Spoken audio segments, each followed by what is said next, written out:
आगे बढ़ते हैं लखनऊ से खबर, जहां यजदान बिल्डर पर कार्रवाई शुरू। अपार्टमेंट पर आज भी बुलडोजर एक्शन देखने को मिलेगा। दोबारा से शुरू हुई है बिल्डिंग को गिराने की कार्रवाई।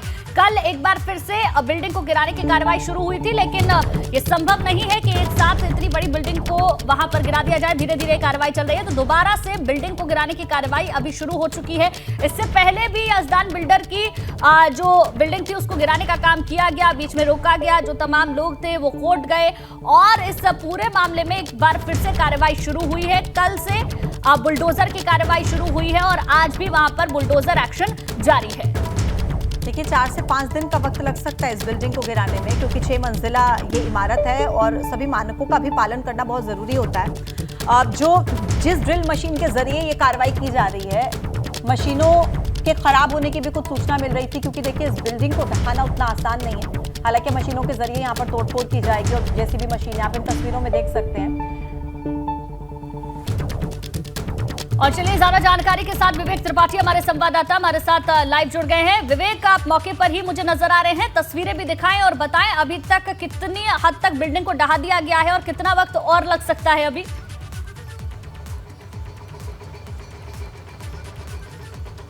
देखिए गुंजन, ठीक अभी जिस इमारत के तोड़फोड़ की कार्रवाई चल रही है मैं उसके ठीक सामने खड़ा हूं और आपको नज़ारा दिखा दूं। ये ड्रिल मशीन जो कुछ देर पहले खराब हो गई थी उसकी मरम्मत करके इसको दोबारा से शुरू किया गया है और कल दिन भर ये तोड़फोड़ की कार्रवाई चली है। इसलिए इतनी जो सामने पिलर्स दिख रहे हैं और जो छतें दिख रही हैं वो ढह चुकी हैं बुरी तरह से।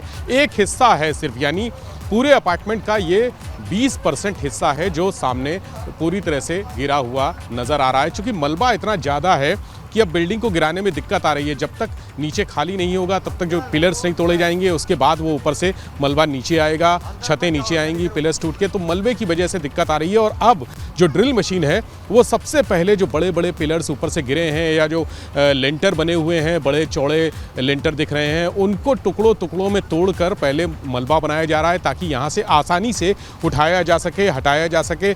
और जब ये मलबा हटेगा तब आगे की कार्रवाई होगी। चूँकि बिल्डिंग को अब मैनुअली नहीं तोड़ा जा सकता है, इतनी जर्जर हो चुकी है कि इसके भीतर जाना खतरा है, जान का खतरा हो सकता है लेबर के लिए, इसलिए अब इसको मशीन से ही तोड़ा जाएगा। तो ये 20% जो हिस्सा दिख रहा है ये मात्र 20% है।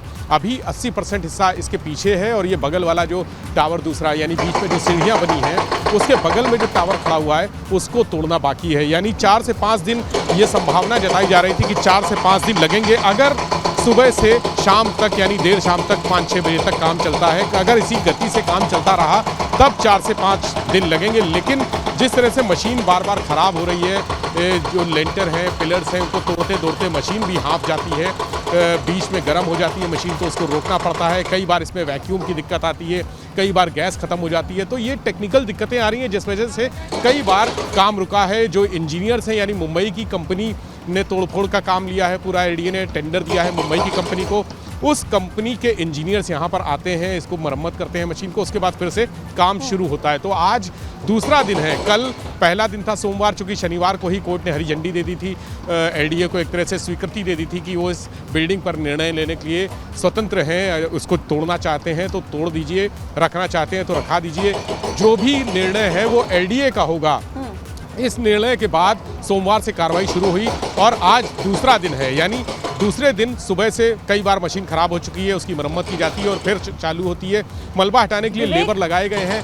जब ये काम यहाँ पर यहाँ से जो उन लोगों की दिक्कतें अलग, जो यहाँ पर जिन्होंने यहाँ पर फ्लैट्स खरीदे थे उनकी अलग दिक्कत है, उनका पैसा फंसा हुआ है।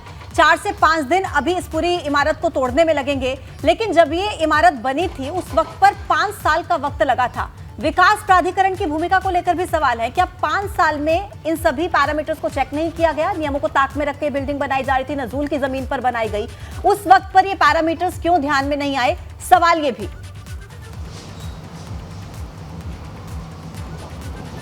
ये सवाल मौजूद है और हमेशा से रहता है। इस बिल्डिंग की छत से अगर हम देखेंगे, यानी 6ठी मंजिल के ऊपर से, तो यहाँ से कुछ दूर पर एलडीए का ऑफिस दिखता है, लेकिन एलडीए को ये बिल्डिंग नहीं दिखी जो 5 साल के दौरान धीरे धीरे जो भ्रष्टाचारी लोग हैं, एलडीए के भ्रष्टाचारी इंजीनियर हैं, उन्होंने मिली भगत करके यहाँ बिल्डर से इस बिल्डिंग को तान दिया, खड़ा कर दिया।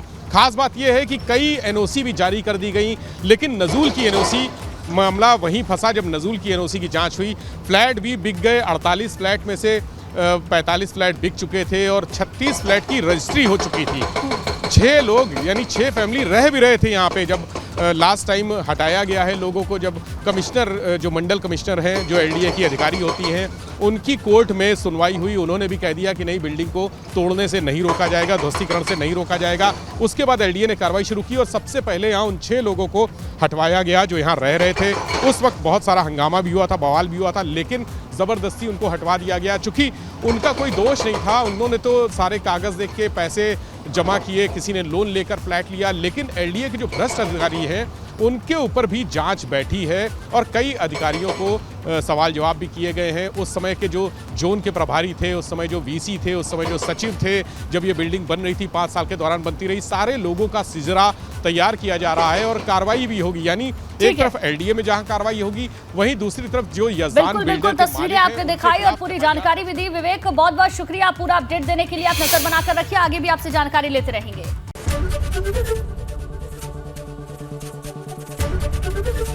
एबीपी गंगा, खबर आपकी, जुबान आपकी।